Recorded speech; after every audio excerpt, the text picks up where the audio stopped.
Welcome to the Round 9 injury update presented by AIA Vitality. Really clean bill of health from the weekend, which was really positive from both AFL and VFL games. A couple of bumps and bruises, a little rolled ankle here or there that might affect players training tomorrow, early in the week. But we assume by the end of the week, by Friday's main session, that we'll have all the players that played on the weekend fit and available to train and then be available for selection, which is really positive from the weekend.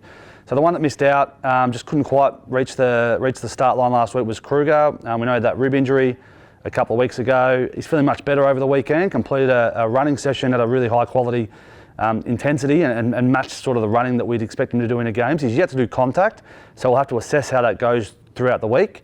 So we'll gradually grade up his contact, do a little bit early in the week and then grade it up to be more intense towards the back end. We're expecting him to be good through that, but it's really just assess how that goes at the end of the week before we determine his availability this weekend.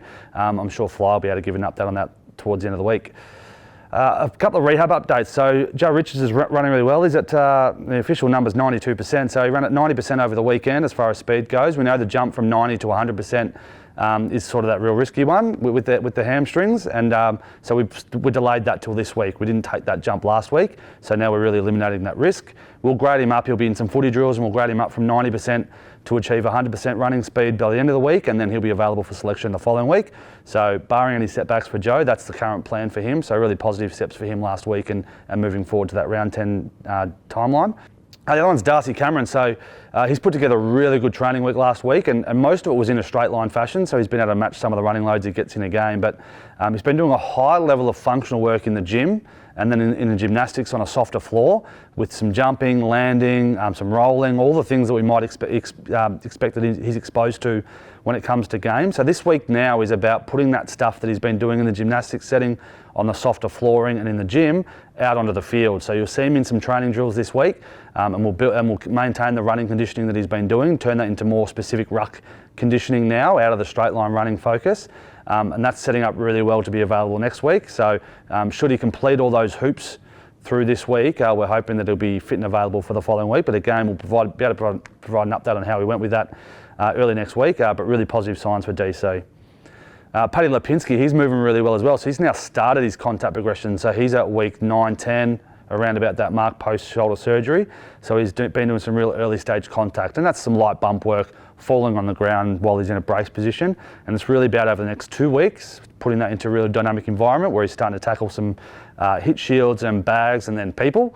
And then after that 2-week mark, once we get past the 12-week mark, which takes us to round 12, it's then about completing full training and the full contact drills in training. So he's nearing a return. He's certainly in a lot more football drills over the next couple of weeks in a non-contact fashion. And then we're really got to grade up his progressions in contact, but he's reached his strength markers now. That's the real positive sign. That's the real big win items for Paddy, is he's cleared all his strength markers, which allows us to start the progressions of contact, and then we work through those over the next couple of weeks to hopefully return to full training. Dan McStay with a finger. Again, he's in a really frustrating position at the moment. He can do most things. The only thing he can't really do is mark on that hand, but he can drop the ball. He's doing goal kicking. He's doing all of the running loads, he's doing all the gym work, and it's still that status quo for the next 10 days in that scenario. So he'll keep on churning through the Ks on the sideline and keep on working on specific things around his speed and agility and his ability to get off opponents, all the things we can do. So real positive steps for him, but still a frustrating one in that he can do most things, just can't handle the balls. He'll have a review with a surgeon sometime late next week, and that'll clear us whether we can then start some contact and handling the footies. So we're hoping to get that tick of approval towards the end of next week. We'll be able to provide an update in a couple of weeks' time.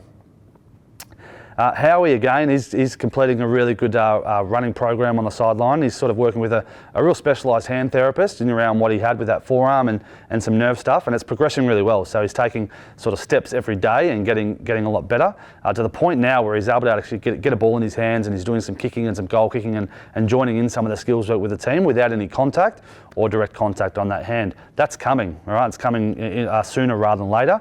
So again, we're not providing a timeline because we know these things can be varied, but he's making steps every day on being able to do that while getting through more and more running and more gym work. So things are looking real positive for Howie, and I think within the next couple of weeks we'll be able to hopefully narrow down a time frame. And the final one's Charlie Dean.